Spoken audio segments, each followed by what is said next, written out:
This episode is brought to you by Shopify. Upgrade your business with Shopify, home of the #1 checkout on the planet. Shop Pay boosts conversions up to 50%, meaning fewer carts going abandoned and more sales going cha-ching. So if you're into growing your business, get a commerce platform that's ready to sell wherever your customers are. Visit shopify.com to upgrade your selling today. This episode is brought to you by AWS. Amazon Q Business is the generative AI assistant that can securely understand your business data, summarize results, and streamline tasks. Learn what Amazon Q Business can do for you at aws.com/learn more.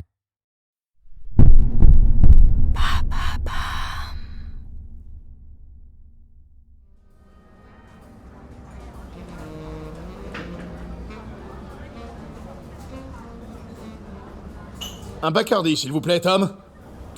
Et pour vous, monsieur Reilly? Votre meilleur whisky irlandais. Sans glace. Excellent choix.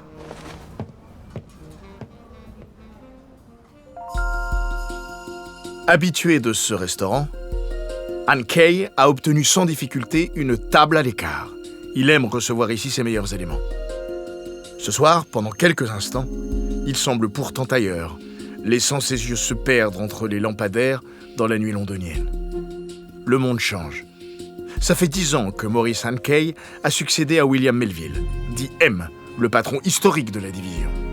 La carte de l'Europe de l'Est semble prête à changer à tout moment. Depuis le fiasco de l'assassinat manqué de Lénine, l'Angleterre échoue continuellement à vaincre la menace bolchevique. Celle-ci n'a jamais été aussi forte.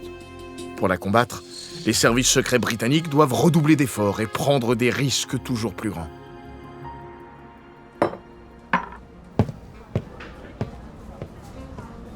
Opération Trust, vous êtes au parfum?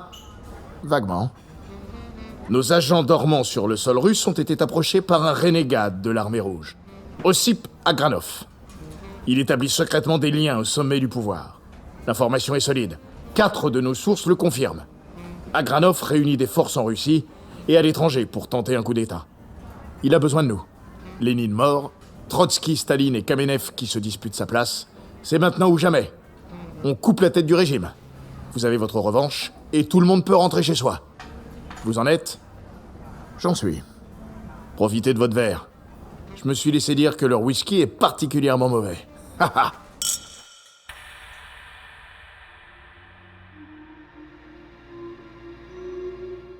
Bonjour, je suis Florian. Bienvenue dans Les Fabuleux Destins. Cet épisode est le 4e que nous consacrons à Sidney Reilly.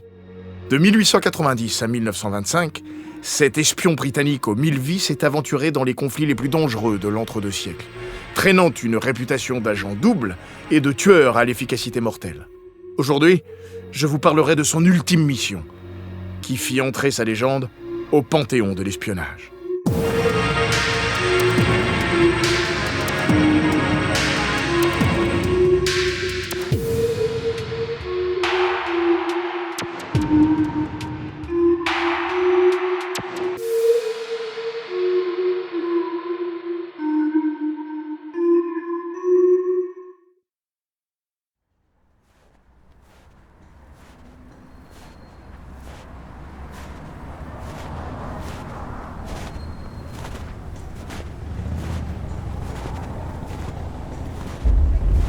S'il ne parlait pas parfaitement le russe, il aurait probablement été arrêté depuis longtemps.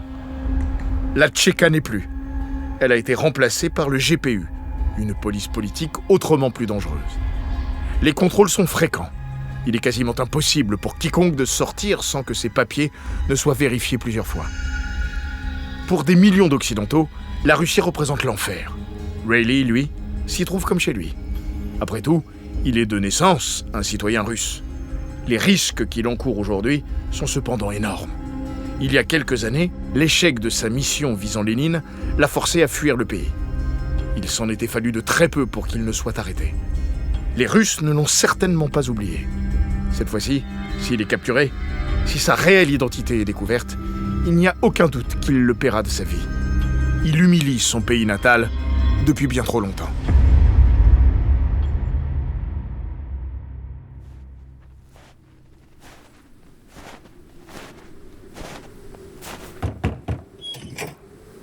Vous êtes suivi?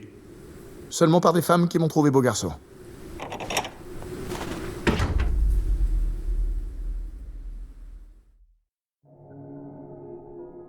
Ces réunions secrètes à Moscou le ramènent 26 ans en arrière. 1899, Rayleigh mettait les pieds en Russie pour la première fois depuis l'enfance. C'était sa première mission officielle à l'étranger. Un franc succès. Il lui semble que c'était hier encore. Mais l'heure n'est pas à la nostalgie. Le domestique qui lui a ouvert le conduit dans un élégant salon. Pas de doute, le propriétaire des lieux est riche, donc forcément haut placé. Les sourds sont dits vrais. Laissez-nous, Igor. Bienvenue chez moi. Monsieur Blake. John Blake. Vous avez l'argent? Vous avez l'adresse? Agranov sourit. Il sort lentement de la poche de son costume un morceau de papier qu'il tend à Rayleigh. Après des mois de travail, voilà enfin la taupe dont parlait Enkei. Mission accomplie. Ce premier échange d'informations en appelle des dizaines d'autres. Rayleigh sort une liasse cachée dans la doublure de son manteau. 10 000 roubles, qu'Agranov compte avec précaution. C'est un plaisir de faire affaire avec vous, Monsieur Blake. Ou devrais-je dire, Monsieur Rayleigh. L'agent britannique est piégé. Le domestique d'Agranov est dans l'encadrement de la porte, pistolet en main. Il avance calmement vers Rayleigh et lui assène un violent coup de crosse.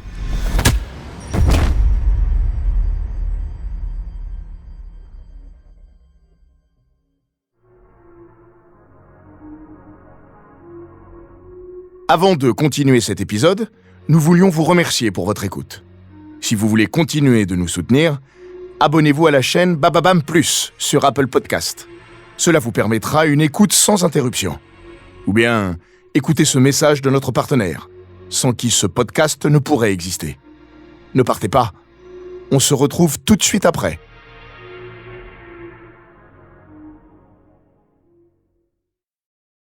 This episode is brought to you by LifeLock. The holidays mean more travel, more shopping, more time online, and more personal info in places that could expose you to identity theft. That's why LifeLock monitors millions of data points every second. If your identity is stolen, their US-based restoration specialist will fix it, guaranteed or your money back. Get more holiday fun and less holiday worry with LifeLock. Save up to 40% your first year. Visit LifeLock.com/podcast. Terms apply. Imagine a world-class graduate education that's accessible, flexible, and designed for career impact. That's Harvard Extension School. Build actionable knowledge and skills in challenging online classes taught by Harvard faculty and industry experts. Explore new opportunities and expand your network with high-achieving professionals from around the world.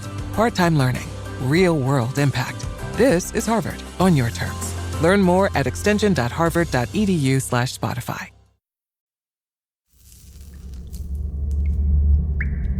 À la lueur faible d'une vieille lampe à huile, les sous-sols dans lesquels on le traîne n'offrent rien d'autre que des ombres fuyantes sur les murs. Monsieur Rayleigh, ces faux papiers indiquent que vous êtes un homme d'affaires. Je vous donne une chance de nous dire la vérité. Vous travaillez pour l'Angleterre?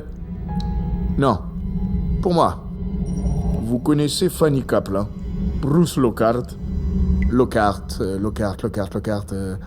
le joueur de cricket?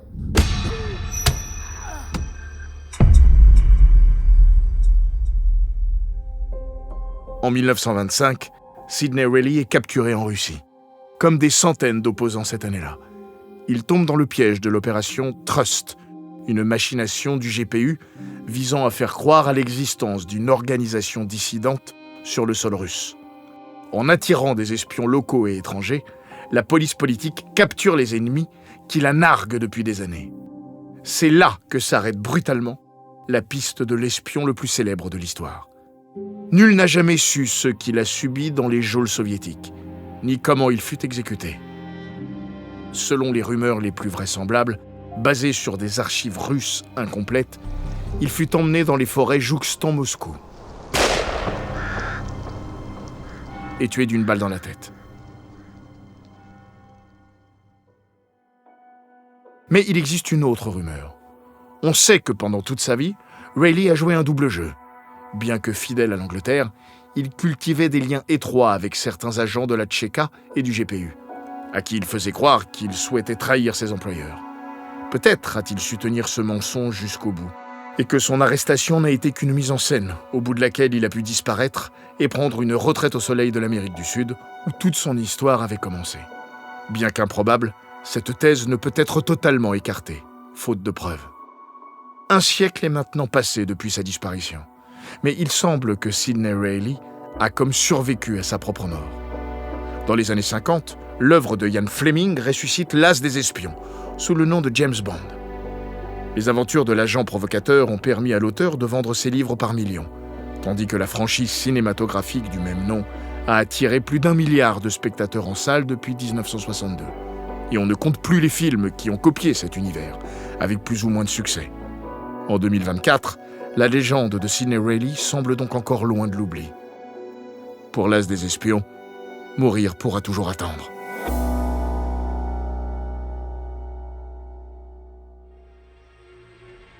Merci d'avoir écouté cette saison des Fabuleux Destins. Écrit par Clément Prévost, réalisé par Félicien Goasdoué. N'hésitez pas à laisser des commentaires et étoiles sur vos sites de podcast préférés.